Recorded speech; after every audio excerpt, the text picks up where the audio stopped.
Ciri and Yennefer have started their journey to Aretuza. Ciri crosses paths with the royal messenger Applegat at an outdoor tavern. She sees his death and tries to warn him, but Yennefer stops her, warning Ciri to be cautious about how she intervenes, because changing fate is a risky business. Geralt and Jaskier visit Codringher and Fen to get information on Riance. They claim to not know who Riance is working for, but Fen does tell Geralt that the mysterious sorcerer in question is conducting his business at a castle called Vulpan.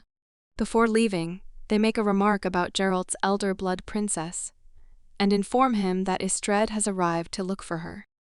Geralt travels to Vulpan alone, not wanting Jaskier to suffer any further harm.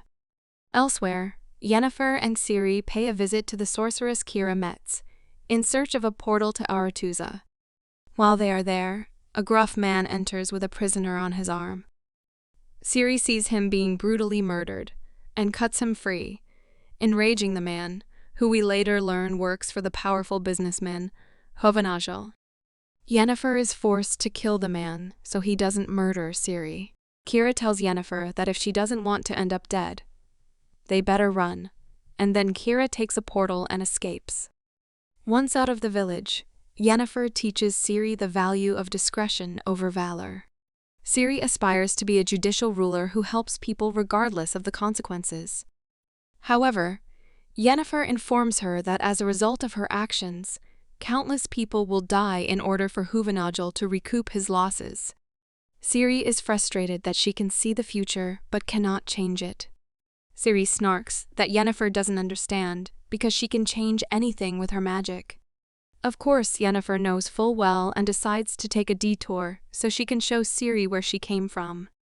They go to Yennefer's old house, and she shows Ciri visions of herself when she was younger, before Aretuza. She explains to Ciri how her decision to free Cahir turned the North against the Brotherhood, and the Brotherhood against one another. Their actions have ramifications that can be felt across the entire continent. Within the Brotherhood on Aretuza, tensions are rising. Stregobor simply wants to kill Ciri and be done with it. But Tissaia and Triss tell him they need to chill, regroup, and plan accordingly. We also catch up with Cahir, who isn't doing so well. Emir has punished him for their mistakes in the second season. Cahir has been assigned missions to attack convoys. On his way, he meets Gallatin, and the two decide to become allies. We first see Fringilla while she is being held captive in the bowels of Sintra, forced to become a poison tester for the Emperor. When one of her fellow poison testers dies, Fringilla sees a way out. In Redania, Philippa tells DJ Straw that Radovid might be smarter than they initially realized, and elsewhere, Radovid is busy flirting with Jaskier. Back at Codringher and Fens, Riance shows up and sets fire to their entire establishment, seemingly killing them both. At Vulpan, Geralt faces a truly monstrous abomination.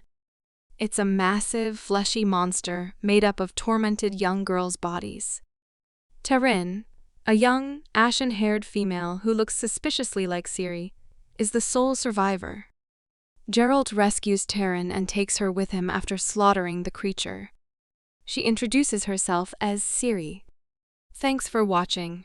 To catch all the latest from us, subscribe and hit the bell icon to get notified as soon as a new video drops. We'll see you in the next one.